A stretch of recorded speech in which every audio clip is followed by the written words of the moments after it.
Thinkosaurus Podcast.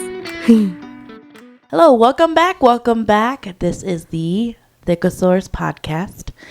We have your host here, Anna. Molly. And Melissa. And today is episode 26, and we're going to be just having deep, random thoughts. You know how Anna usually operates. As you can see, we are missing a host. Michelle. I thought you said a hoe, and I'm just like, how dare you? She knows that I call her a hoe. Yeah, we are missing someone that would be sitting in between Molly and I, and that's Michelle. So she's out for this episode. Mm-hmm. But, you know, if you miss her, kind of like when we missed Molly, hashtag we missed Michelle. Michelle. So today's episode, I just kind of wanted to talk about, I really like talking, obviously, and I have a couple of deep thoughts. I saw this question asked on TikTok the other day, and it was about kind of like figuring out yourself. So the question, we're going to just dive right into it. The question is, how do you know when something is really a value of yours, or if it's something that you're doing out of obligation or conditioning? So there's no right or wrong answer to this question, but I wanted to know what you guys' thoughts were, so I can repeat the question if you want me to. Yes, let's repeat the question one more time. How do you know when something is really a value of yours, or if it's something that you're doing out of obligation or conditioning? Deep thinking, huh? Right.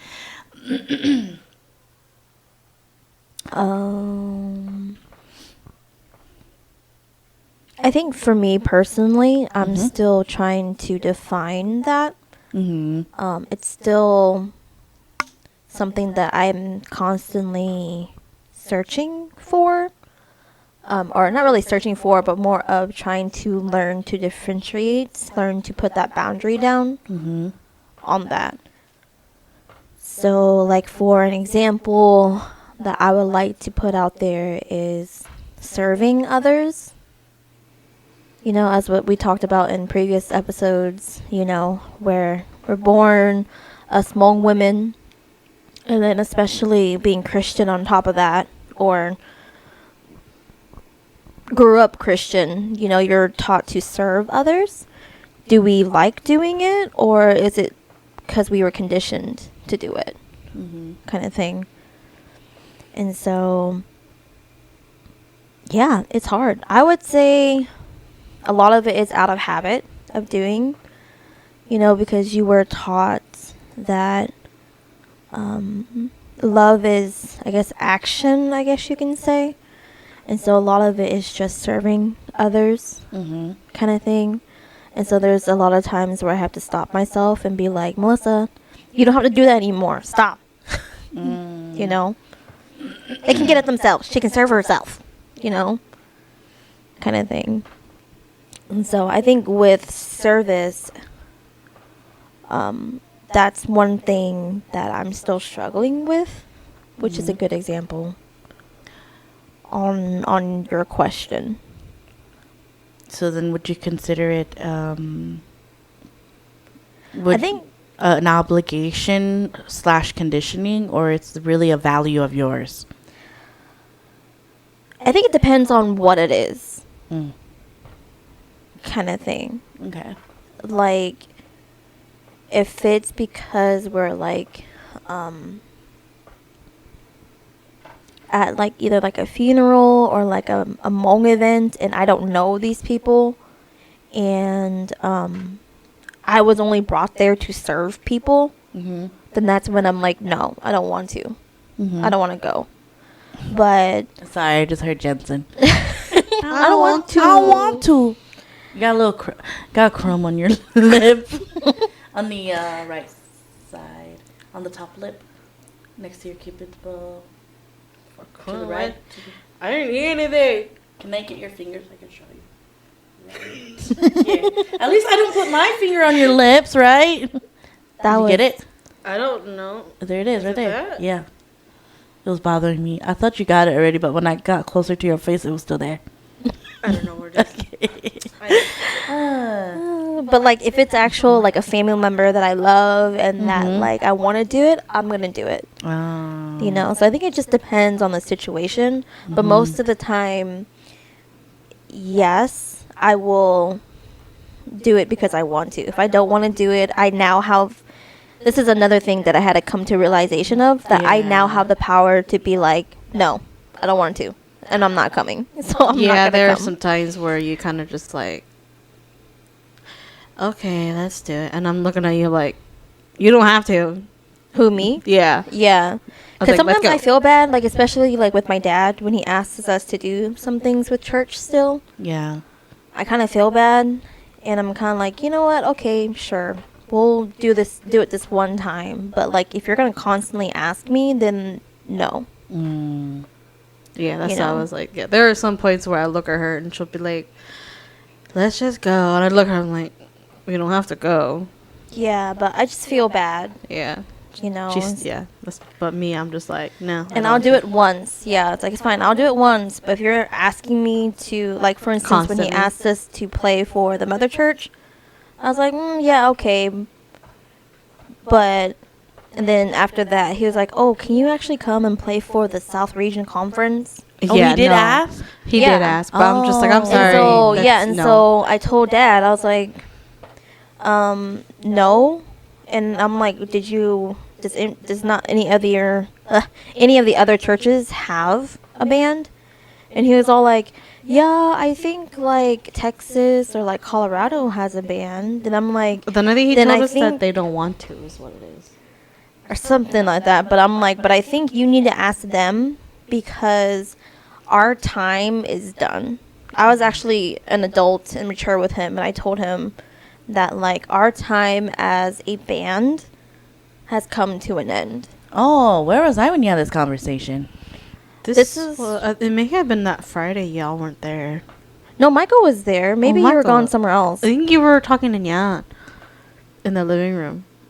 Or she was with she may have been with Jensen. With this Yeah, something like that. nighttime. But Probably. originally I told Dad that I had a job fair that I had to go to, which that was a lie. But I ended up just telling him that, like, I think you need to bring in the younger generation to help assist you from now on. And I know with Texas, they have a younger generation who has a band.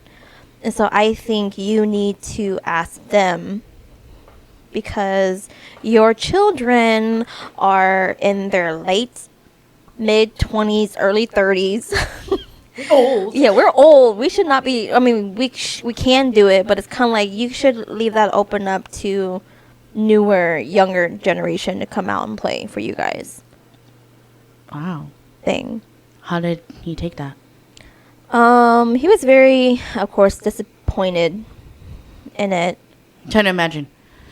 Oh, come on, Melissa. Yeah. So I don't think he actually pulled that card. I think he was just like, okay, Yeah. Oh. you know. And so, but yeah. He So probably ever did. since then, he hasn't asked us to play or anything like that. Because Oh. I know that when we were at band practice for when we played for the mother church, he actually came and It sat was down and funny. listened. Yeah, and you can kind of see that he misses it, Yeah. you know. And it's kind of like, yeah, I miss it too, because I liked doing the whole band practicing, because I liked, you know, to sing and stuff like that. And it's cool that you and your siblings can be one playing music, and then if somebody messes up, you can kind of know What needs to be fixed? what needs to be fixed, and then we kind of just go to the flow without having to communicate with each other, and it kind of just flows. And so I think that's like the cool part of being part of like a band, Yeah. especially with your siblings, because you're able to communicate like that without having to talk Yeah. to each having other. to talk, or like having to have people like pissed off because you're picking on them specifically. Yeah, and I think it's just cool to come together And I think it's cool, and I miss it. I really do.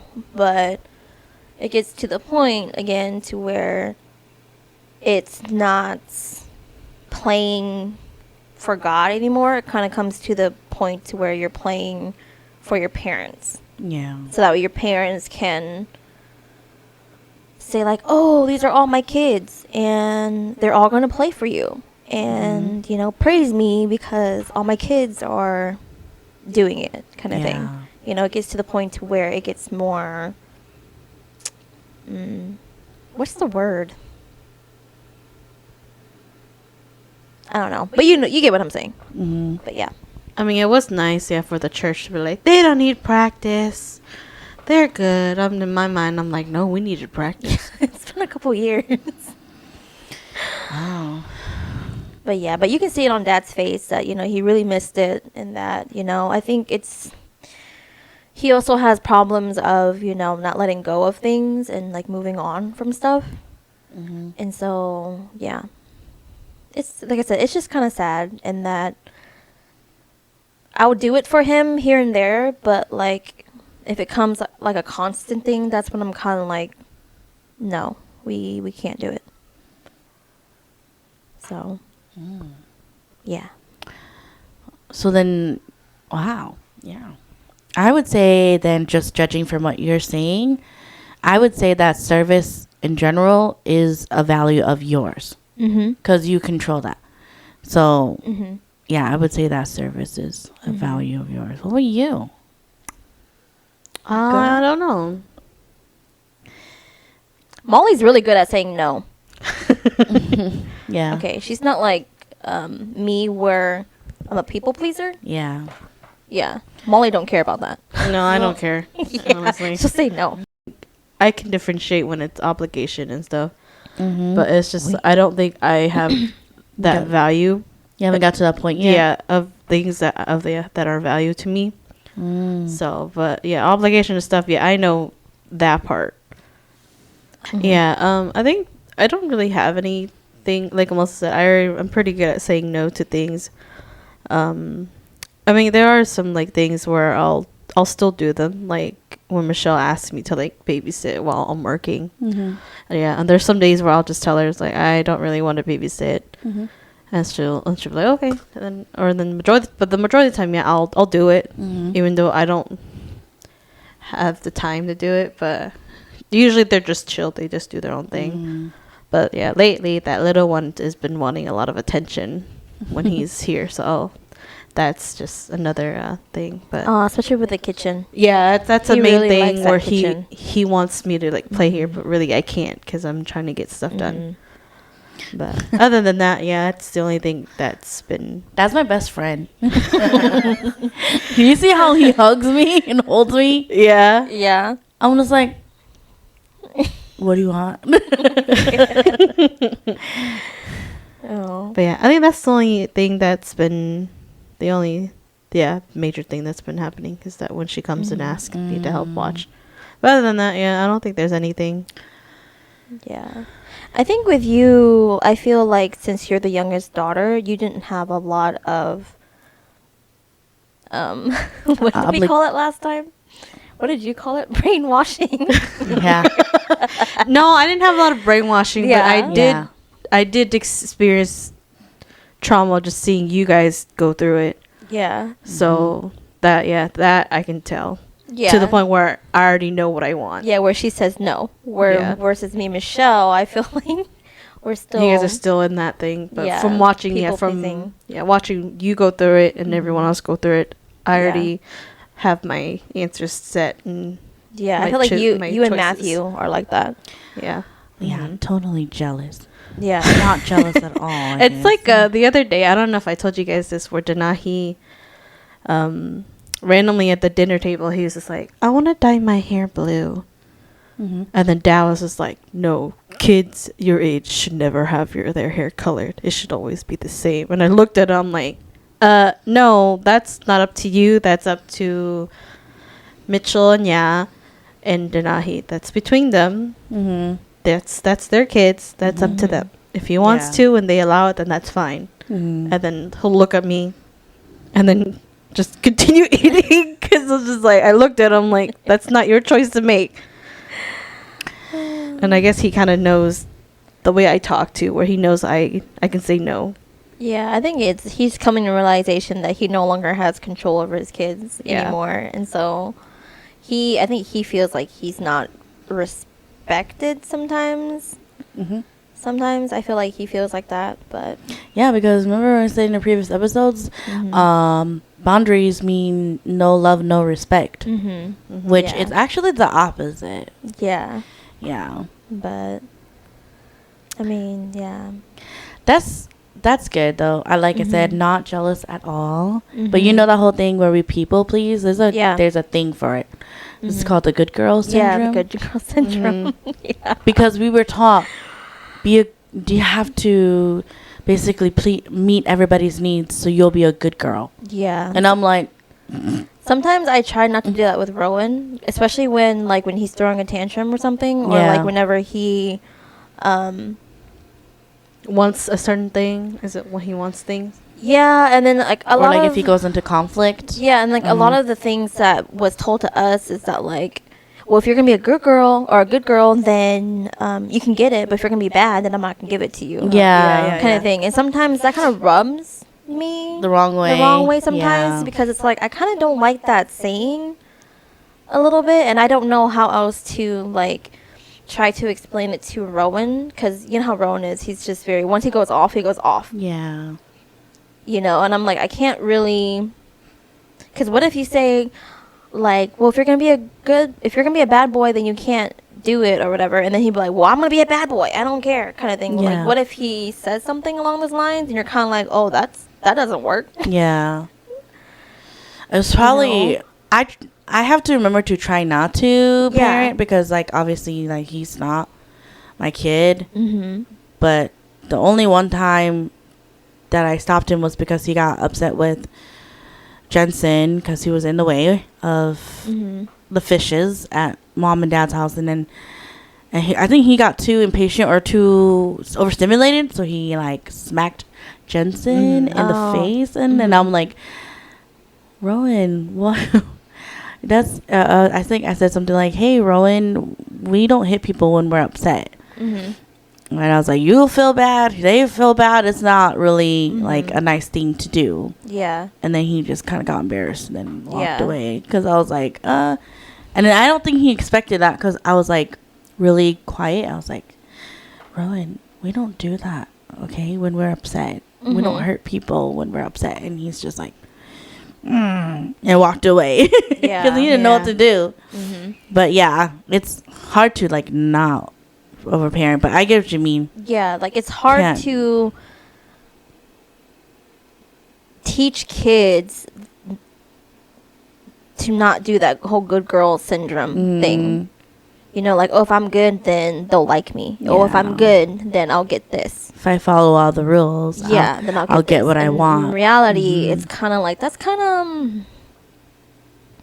that's kind of brainwashing a little bit. It is. That know, just 'cause- reminds me of those, if kids were kidnapped, and usually their kidnapper would be like that, where if you be a good girl, then you do this and this. That's what I think of whenever I If hear you those Yeah. if you come follow me into the car, and be a you good won't get in girl, trouble. Yeah, you won't get in trouble. Yeah. yeah, I don't know about y'all, but sometimes I do get kind of upset because I was like, damn, so I'm broken right now because I thought I do everything that I'm supposed to and I would get things would just work out, but it's not.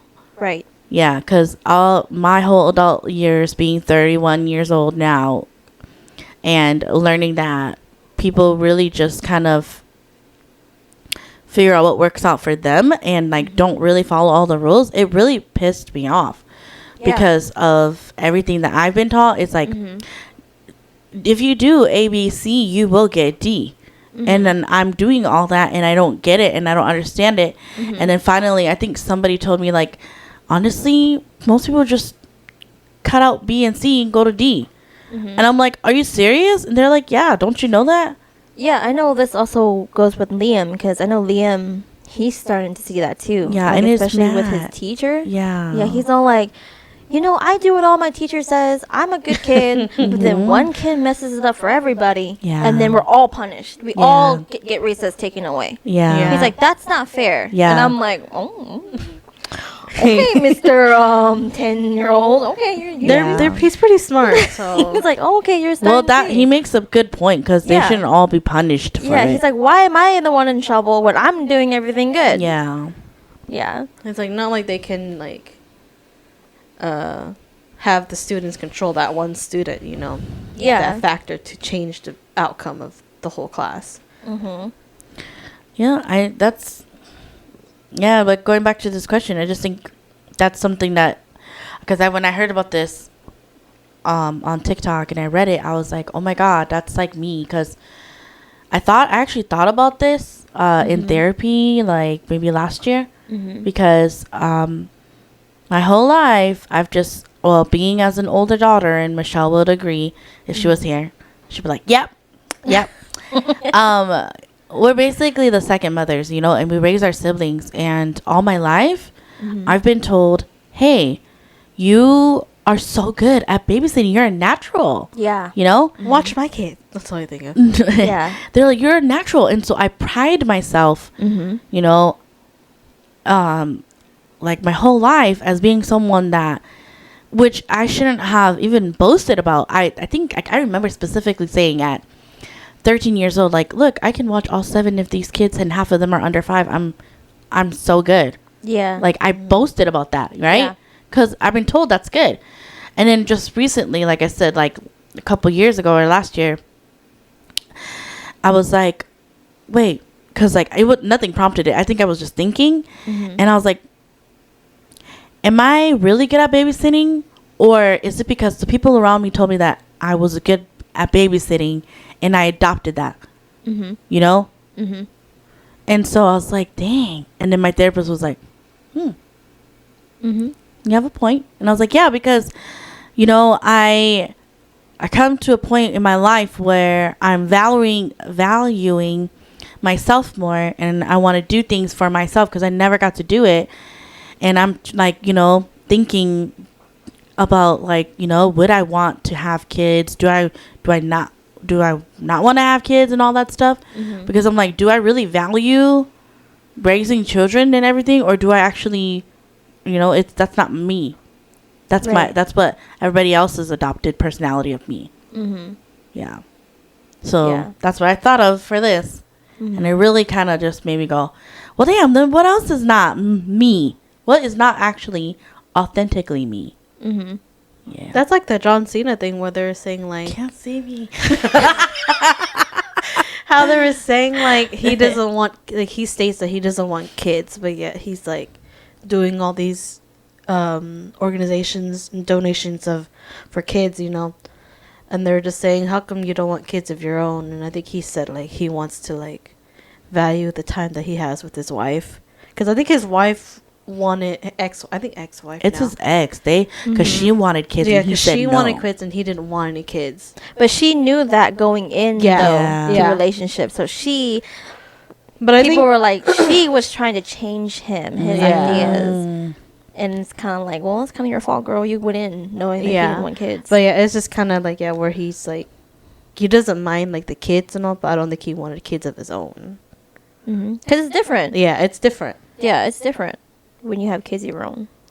But yeah, Yeah. that just reminded me of that. Yeah, so I think that's something that a lot of you listeners out there should consider and to think about, because yeah, small talk here and there, but these are things that you should ask the ones that you trust are in your circle, because they know you best.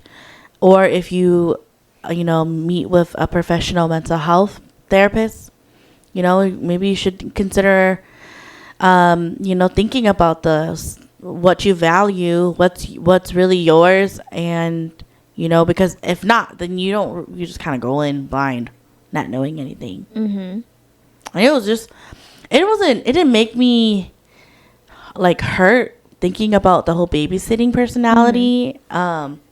If anything, I was like embarrassed because of how boastful I was, but then I also thought, Oh. yeah, because like I was I thought it was a good thing, you know, saying at 13, 14 years old, like, I did babysit that many kids by myself. I was the only, I wasn't even an adult, obviously, but I was the only grown up person there. And I would be babysitting, like, 10 kids at least. And half of them had diapers. And Yeah. so I was in charge of all of that. That just reminds me, like, us, like, going into school, like, where we were told to at least get, like, A's and B's. And then I don't know if you had that mentality, but I think it's just as long as we got A's and B's, that we were okay, regardless of how we got it. But I was just Yeah, like, that's what I was talking about earlier. How Yeah. as long as you pass, whether that means you cheated, whether that means you do this, whether it means to do this, as long to as you to get that yeah. to where your end goal is, it's okay. Mm-hmm. Doesn't matter. But in reality, it's like I didn't sometimes really. It's basically, like, I didn't earn it. You didn't earn it. You didn't really learn how to do it. You just copy paste, or you just found the function of how to do it, and then Yeah, just to get that just- person just off to my get, back. Yeah, just to get that off. That's how all of college was for me, because I didn't know what I wanted to do, but it was just the pressure of being at home, working a part-time job, not really doing anything because I didn't know what I wanted to do. Yeah. And I was like, I didn't want to go to college because then I'm taking out all these loans that I feel like, what's the point of getting those loans if it's something that I don't like? You Yeah. know? But then Yeah. you're just constantly pressured from your parents and from your family members, other uncles and stuff like that, saying that, think of it as an investment in yourself. Of course, no matter what you do, you're going to take out loans anyway, but think of it as an investment in yourself. And then me going and then still not knowing what to do. So I chose the most basic degree, which is business administration, Yeah. that you can always, kind of fall back on, kind of thing. And then throughout the whole entire year, because I hate school, so those 4 or 5 years was me basically just trying to pass. Yeah. Yeah, that You was know? kind of me when I started college too, where they pressured me to do it, and I'm just like, there's no point in me going because I don't even know what I'm going for. Yeah. And they just kept making me go, and I'm just like, there's no point in me going because I don't know what I'm gonna do. No point in spending money on Yeah. something I don't know what to do. Because now I'm like at the end of everything. It's like, yes, I'm grateful for like the experiences and like the friends that I made. But when it comes down to it, it's like, You didn't learn I anything. am like this much money down the hole for a degree that I didn't even want. Yeah. And yeah, it got me the job where I'm at now. And it kind of opened up my eyes to like, this is a good field. If I wanted to advance my career, I Yeah. can. But it's like deep down inside, it's still not what I want to do. Yeah. Just You hearing know? from our cousins too, where they're in a major that they're majoring in, and that's not what they even wanted to do. They're just doing it despite of their parents. Yeah. And then just seeing them cry about it, I'm just like, oh, how sad. Because they're basically like deep into that major, and then like I think in their mind they're just like they might as well finish it because they're almost done. Yeah. It just really sucks. That's why it's good that you guys are kind of like taking this break for yourself, because for me, the way that like I said, I don't even know, I was too stuck in my trauma and I was still stuck in fight or flight mode this whole time, to where like when I'm finally doing some type of healing work on myself, I don't know like what to do with myself, because I'm not constantly in fight or flight mode anymore. Me too. Yeah. I was getting there too during the pandemic Yeah. when I talked to my therapist. Yeah. I don't think I was in fight or flight mode. It was more of me observing everything and seeing the outcomes of everything, and then in my head I'm like, well, don't do that. And well, don't do that either. Or I feel like That is that. then maybe you were in flight mode then. well, I wouldn't because- say like, I guess flight mode, yeah. But like, I saw the outcome of it, and I was just like, okay, so that's what does this. And Because then- you avoided it. Yeah, so you're that's avoiding. flight. Yeah, So- your avoidance is Yeah. what you are doing. Yeah. Which that's also trauma. Yeah, you're, yeah, I know. so you did that, but then Yeah. me and Liz, we fought because I don't know about you, but I was always like, gotta do this, I gotta do that, I need to do this, I need to do this. Like, I'm always saying that. If I don't do this, then I can't eat. If I don't do this, then mom yeah. and dad's gonna be mad at me. If I don't do this, then I'm fucked. For me, I'm just for my train of thought was like, what that was yours, but mine was like, if I don't do this, what else am I gonna do? I don't have anything. I literally do not yeah, or have like, anything. that just means you're not good enough. Like to me, that just means you're not good enough because you can't even do this simple thing. Yeah, just, Yeah. I had some of those fight ones too, but some of them were out of my control. So dang, your self-talk is so meaningless. Yeah. Yeah, because again, my self-talk was my dad in my Yeah. head for the longest time. Yeah, mine. That's what yours would be like. Mine would be. Mine is my dad too. My dad. I think my self-talk was like, let's keep pushing this. Let's keep doing it, because otherwise, the self-talk would be like, see, you weren't even smart enough. You wouldn't. I knew you wouldn't have made it. Or Yeah. see, you didn't listen to me. I told you that those are things that are not meant for people like us or people like you. Yeah. Only certain people can make it out there. You are not one of those. Yeah. So that's like my train of thought was always like, come on, I gotta prove a point. I gotta keep going. Keep Yeah. going. And now that I finally got their goal, I should say, Yeah. I'm like, I I just feel shitty. no, I'm sad because I killed. Yeah. I basically killed a version of myself. I would never get back ever again. Or Yeah. like with me, it's like I will never get that time back ever again. Yeah. Yeah, because that time I could have spent doing something else, something that I actually liked Yeah. to do instead of, getting this degree, which like I said, I'm thankful for it, but at the same time, I'm kind of like, it's something that I felt like I should have done at my own time. Yeah. It's sad because we couldn't even find the courage to do that, because I'm pretty sure you'll agree with me. It was not an option to even do that. To like do what you wanted to do. Oh, yeah. It's not even an option. It's like that offer is not even on the table. Yeah. It's either do that or either get told or be a failure, basically. That's it. Yeah. But yeah, I think that there's something that you should think about out there. And if you are kind of like us as well, where you don't know what's actually a value of yours, it's probably good to kind of figure that out, because going through life and not knowing yourself, like I'm talking about like actually not knowing, it's actually very heartbreaking for me, because I would always remember talking with you guys, and you guys know like your favorite flower, favorite color, favorite movie, favorite this, or this is you. And I always thought to myself like, damn, like what about me? What do I want? What do I like? What do I not like? I couldn't answer that question. Yeah, that's how Nya is too. Sometimes when Yeah. I ask her some things, she's like, I don't know. I'm like, girl, you don't know? Yeah. She's like, no, and I'm like, okay, we're gonna help you. Yeah. So it's very heartbreaking, because Yeah. when you I guess it's like something you don't ever really think about.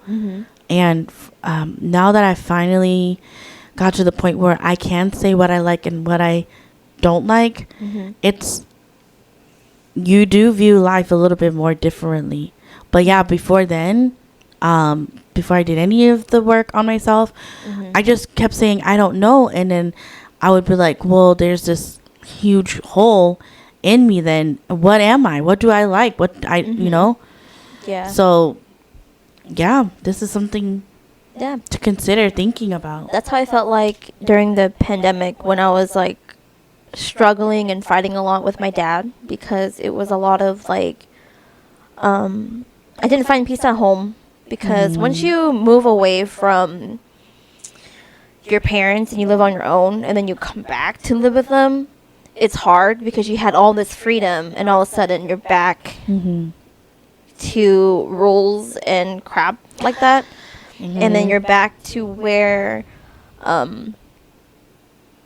it's kind of toxic a little bit because you can't be who you want to be. Yes, you can't express yourself Yeah, freely. and so there is that toxicity, and then there's toxicity between me and the church because I was constantly angry. Yes. You know, I hated it. I was just constantly angry for about maybe a good year, and then finally I decided that, you know what, I'm just gonna move out.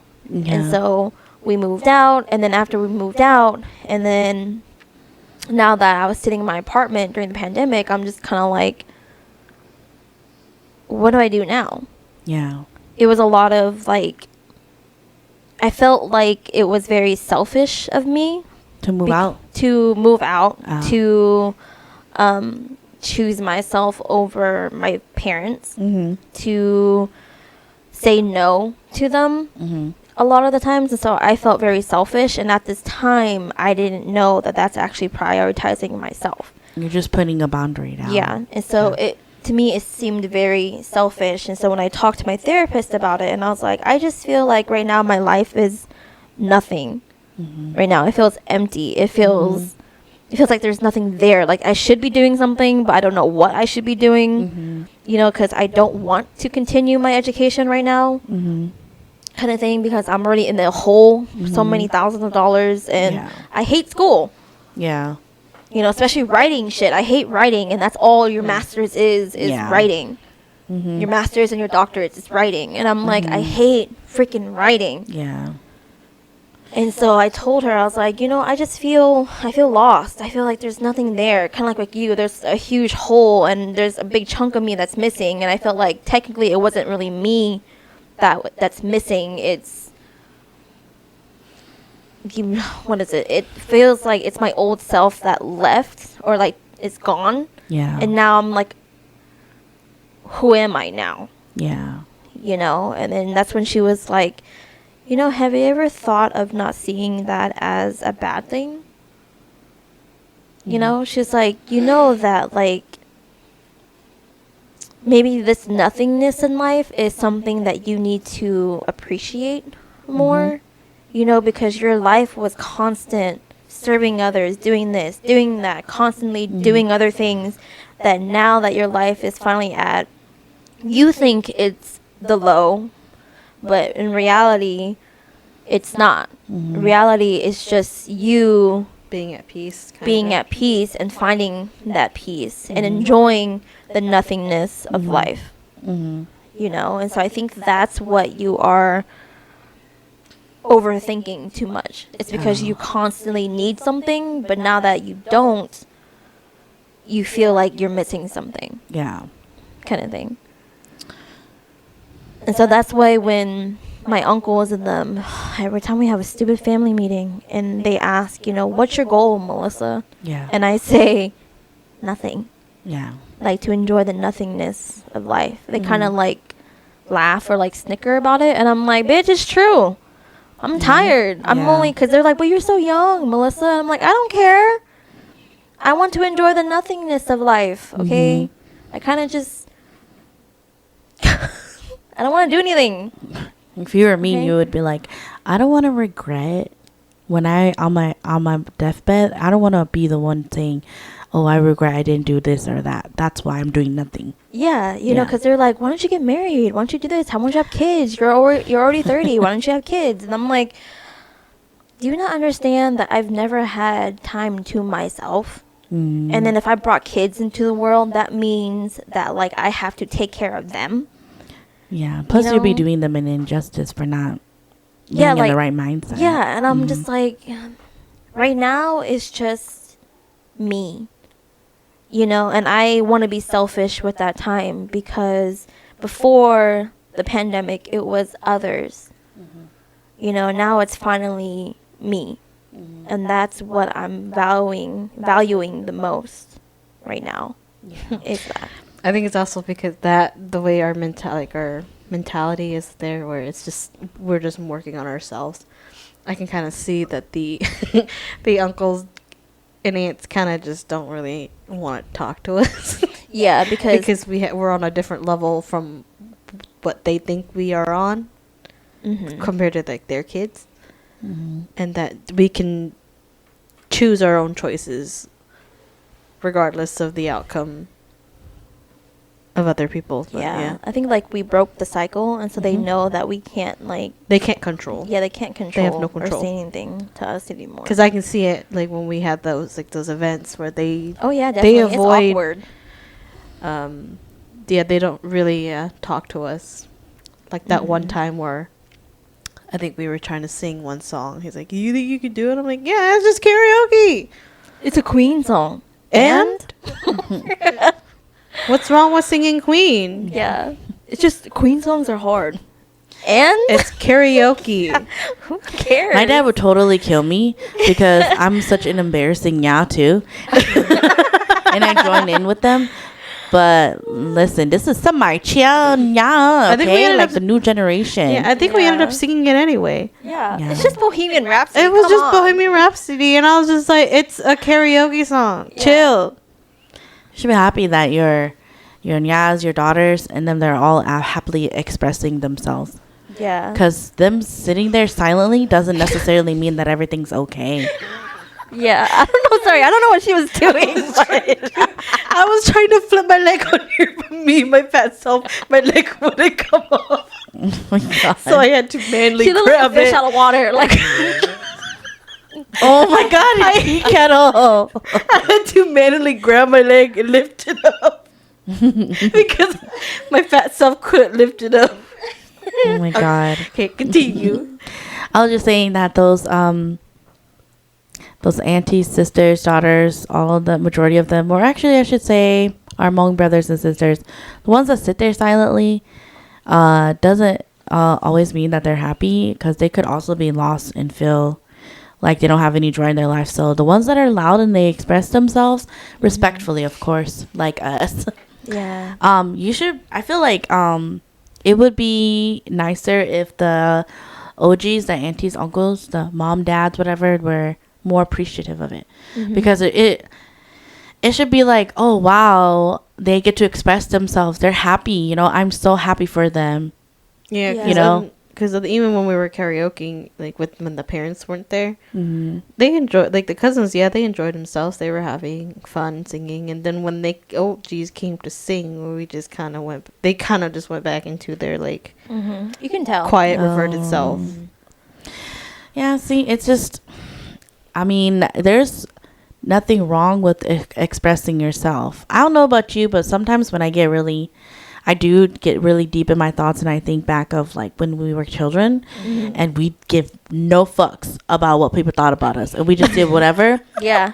And That do was you ever just think like, damn, I want a piece of her back because she was so happy. Granted, ignorance is bliss, but Yeah. also part of it is like she was so expressive. She thought she was gonna be the next Britney Spears and Yeah. everything. Because, like, growing up, like, I had a very, very imaginative mind. And Yeah. so, like, I would go outside, I would play. All I need is some dirt and some plants. And shoot, man, I got myself my own little cafe, Yeah. Yep. you know, kind of thing. And then that went on for, like, the longest time It was until a I long started to date Hugh, which I started dating Hugh, like, at 15. And then he was like, wait, so you stopped playing with dirt and water when you were, like 13, 14? And I'm like, I would still be Yeah. playing with it now. yeah, I was like, yeah, I had a very imaginative mind, Yeah. you know? And he was all like, isn't that a little old? No. And I'm like, well, now, at that time, I was like, well, now that you say it like that, yeah, I guess.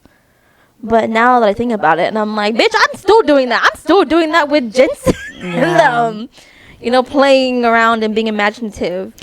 You know, that's why Jensen's the way he is, because We're so imaginative. yeah.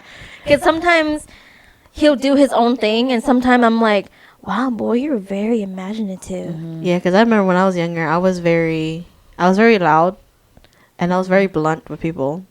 Like, I've like not like I am today, where I'll just tell random things about you, like not in a rude way. I'll just say things about you, and then like just be very so-called mean. But it's like I didn't know. I was just very loud and oblivious. But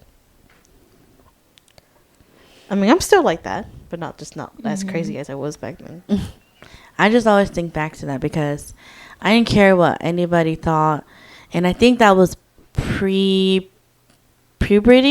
And I think that the way that the Hmong community views us girls once we hit puberty is it like destroys all of our self-esteem. You know, like basically our body going through normal things and growing boobs and starting your period, then you automatically have to shift. You can no longer play. You can no longer be a kid. And I just think back like, damn, just that shift, like I'm not allowed to be like that no more. Right. Like there's no in between. Like it's either you're a girl and then once you get your period, you're a woman now. Yeah. So you cannot do anything. And it's kind of like, how come there's no in between? Like, how come I cannot still do, you know, kid stuff? Yeah. And it's You just, know? it's very sad because I always remember, like I said, like my upbringing was a little bit more sad. And I granted, like our parents, you know, the people around them were not very nice to them. So they probably think they're being nice to us. And we're just being sensitive. Right. But it's like them saying, you know, like I think one time I really wanted to do the dancing group at the Hmong New Year with my sisters and them. Yeah. And I really wanted to do it. And I don't think I was even that old, but I was still in high school. And I wanted to join in, and my leg just twitched. Did you feel it? No. And then out of nowhere, I'm like practicing with them. We're practicing in the living room, and then like unprompted, you know, my dad goes, "You need to stop that." And I'm like, "Doing what?" You know, I'm all happy and practicing with them, and he's like, "You're too old for that. You need to sit down. You know, that's you can't be doing that." I find that so stupid. That's why I'm like, what is so wrong? Like, we're not gyrating our bits on people. Yeah. You know, we're not doing drugs. We're not doing anything bad. Or we're not like being thieves or nothing. That's why I'm like, I don't understand. Because like, why would you think that it would be okay to say something to that? Because like literally, he said that, and like I'm pretty sure that you saw the light disappear from my eyes, and I'm just like, oh, I can't like do that. It's kind of like with Mirabel in Encanto. Yeah. Where it's kind of like, how can you treat your granddaughter like that because she has no power? Yeah. I would think you would want to love her more because she doesn't have a power. Yeah. But no, you basically like castrized her out and like don't pay attention to her. You know, and I'm like, how can you say that to a little girl or say that to a child and you can see the light in them disappear? That's why I'm like, that's why when we're around Roman in them, I can see it. Like, that's why I'm like, how do these adults at the time do that to us? Like, you guys don't see that? Maybe you do feel bad later, I guess. You know, we don't know that. Yeah. But it's like, that's where you got to be able to open the conversation and be like, hey, buddy, I'm so sorry that I did that to you. I was upset, and I'm not trying to say it like that, you know? Like, there's nothing wrong with that. But then, again, nobody ever taught them to do that, so. Because you know, sometimes Rowan would say something like, oh, she can't do that because she's a girl. And I go, excuse me? Yeah, he says that a lot. Yeah. I'm like, excuse me. You don't say that, you know? Because some things that he says, he has very, not really low self-esteem, but sometimes the things that he says, like, he's like, I can't do it. He gives up really easily. Yeah. And it's kind of like, boy, yes, you can. You know, you're just scared, you know, kind of thing. But just some things that he says, I'm like, what? Yeah, and I'm just like, where do you learn this from? Yeah, and I'm like, what? Yeah, a lot of, I think, last night when I don't think you guys probably heard Bollywood music at one point. I put music on and I was dancing like I used to do when I was a little girl. And then Rowan's like, why are you doing the guy part? And I'm like, what? And I was like, oh, I'm not. I'm doing the girl part because in my mind I'm dancing with him.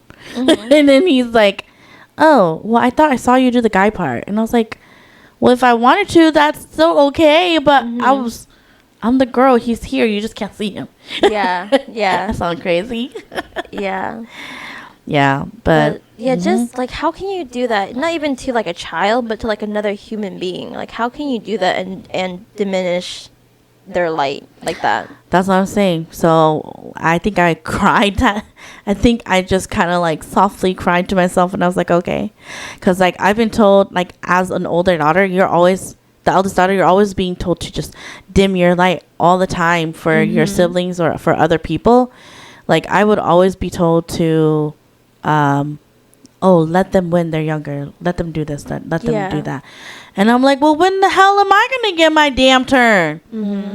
Yeah, that's why sometimes with Liam, I always tell him, I'm like, thank you for letting your brother win. You know, and I'm sorry that you have to do it. You know, but thank you for that. Yeah. Oh, yesterday when we were playing the Nerf guns, he actually, I think we were cleaning up and he was getting ready to go shower.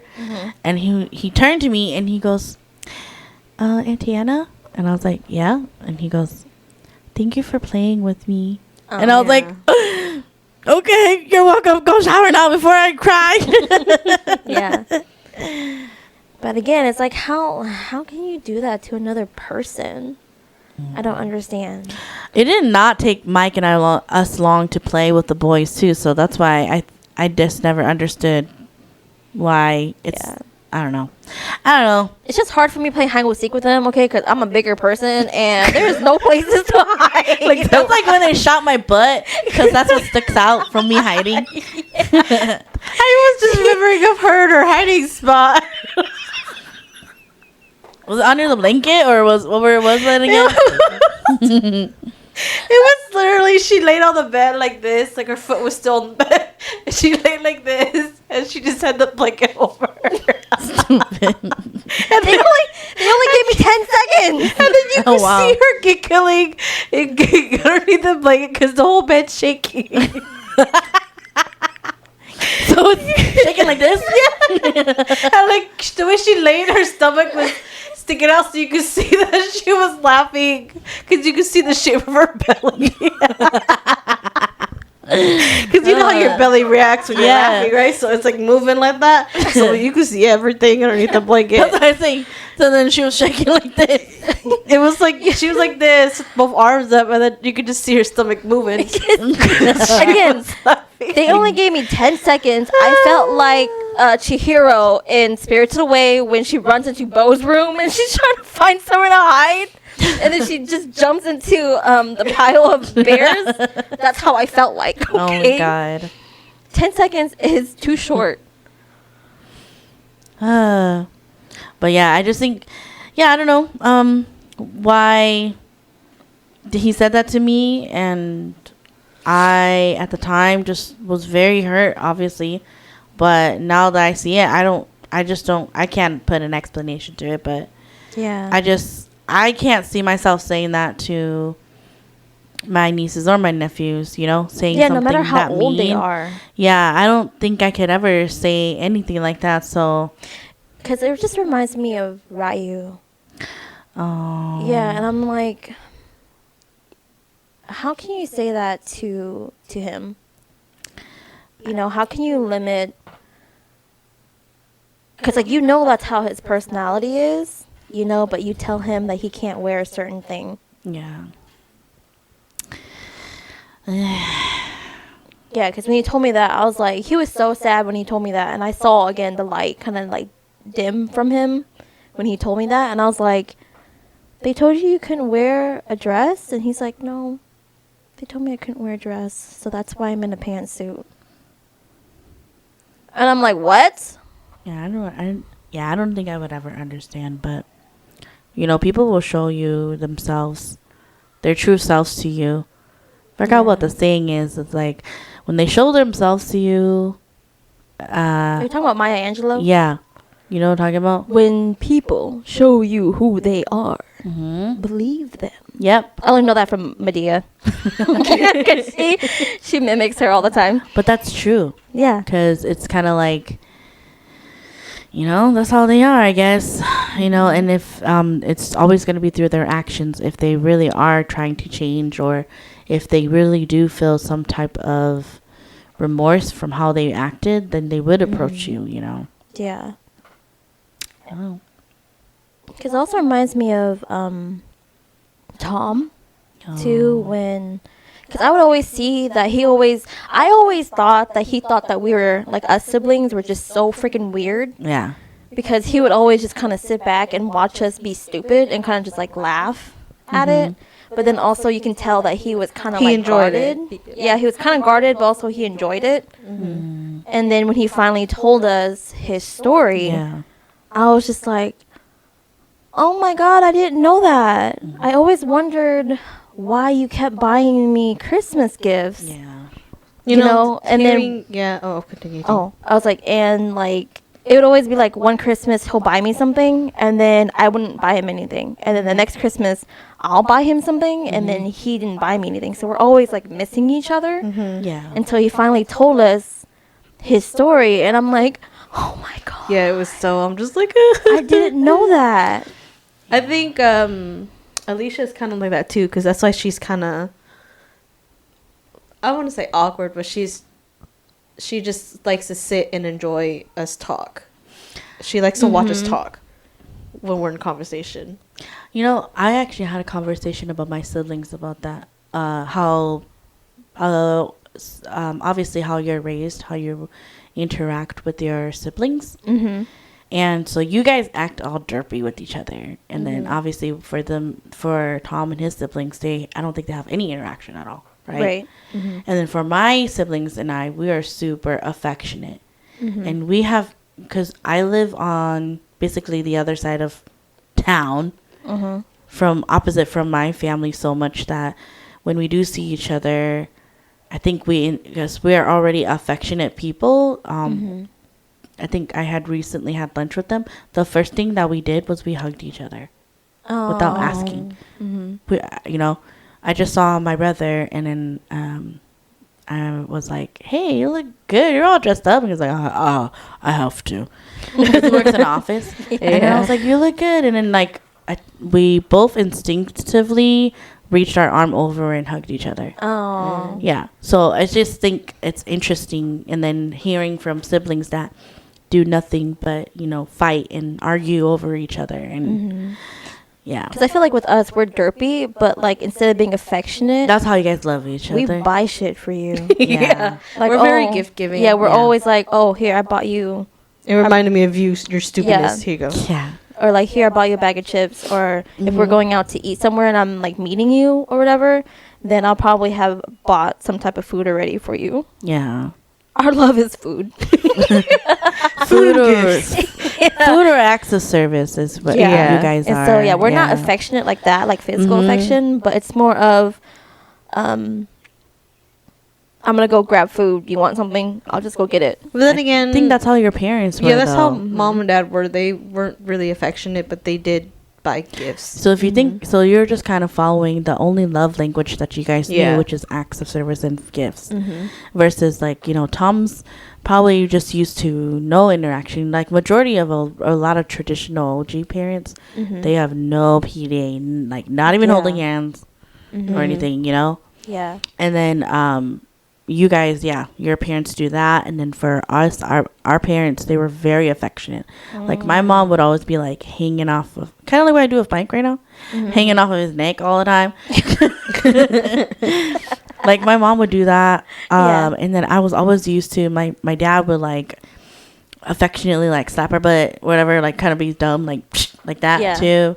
You know, so like we're really used to being affectionate like that. So like we do that a lot. We hug each other, and we also use our words too. So words of affirmation, obviously. So we always tell each other that we love each other too. Yeah.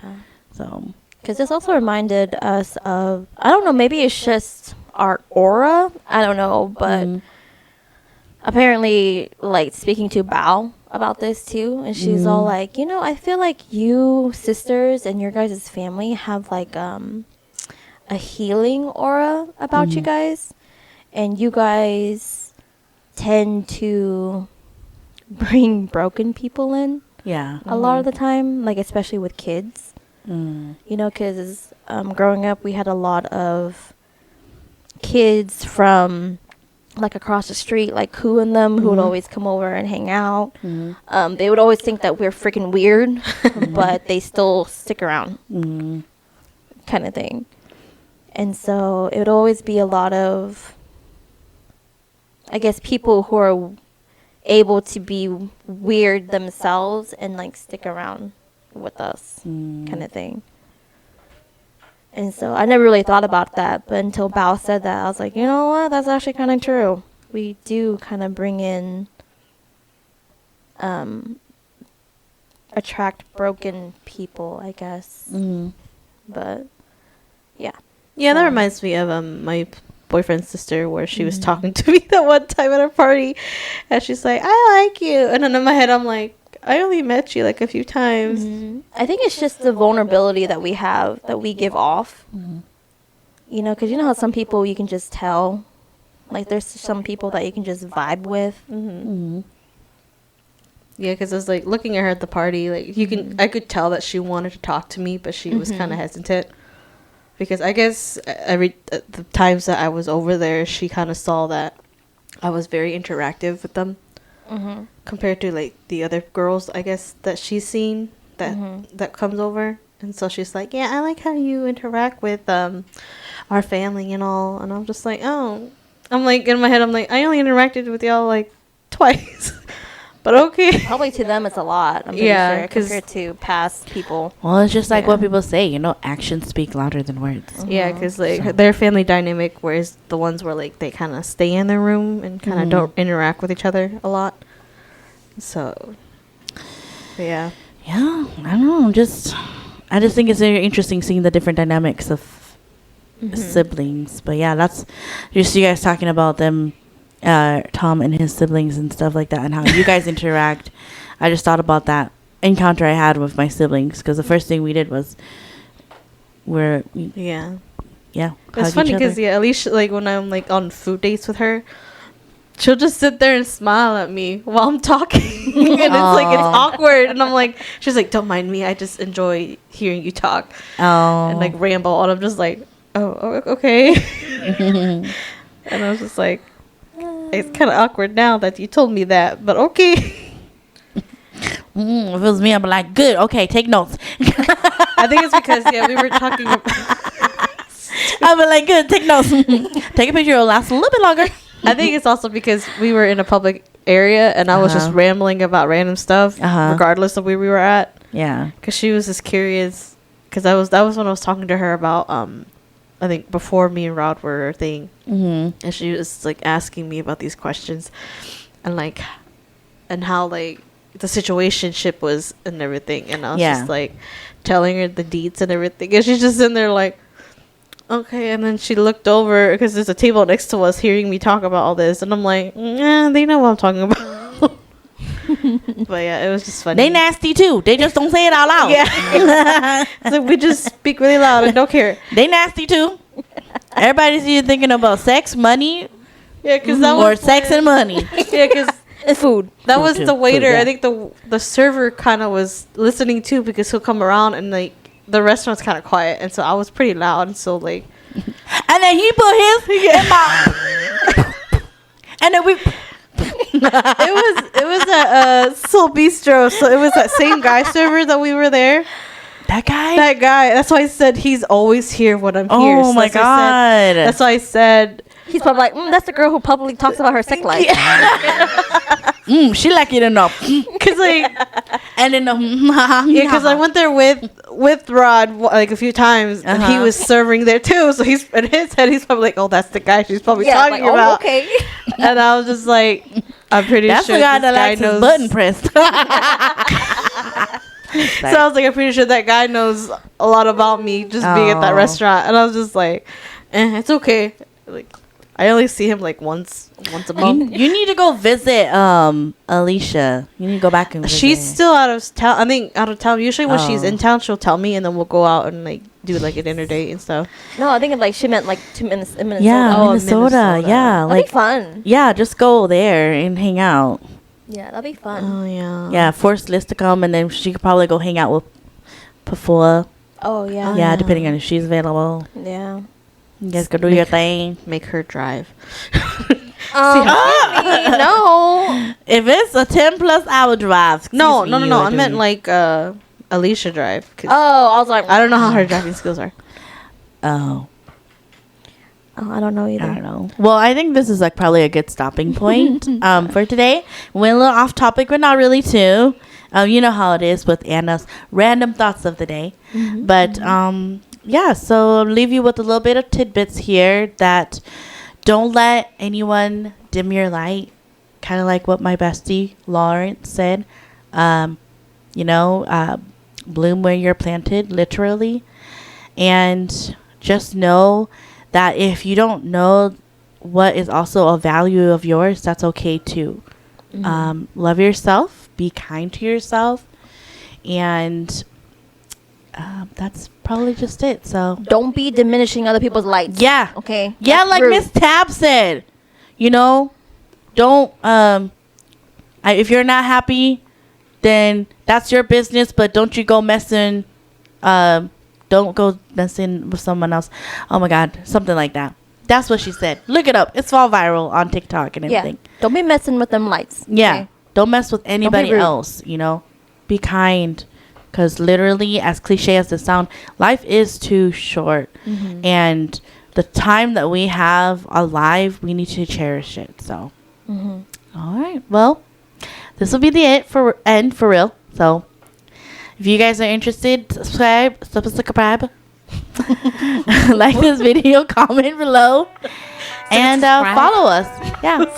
Bye, guys. Bye. Bye.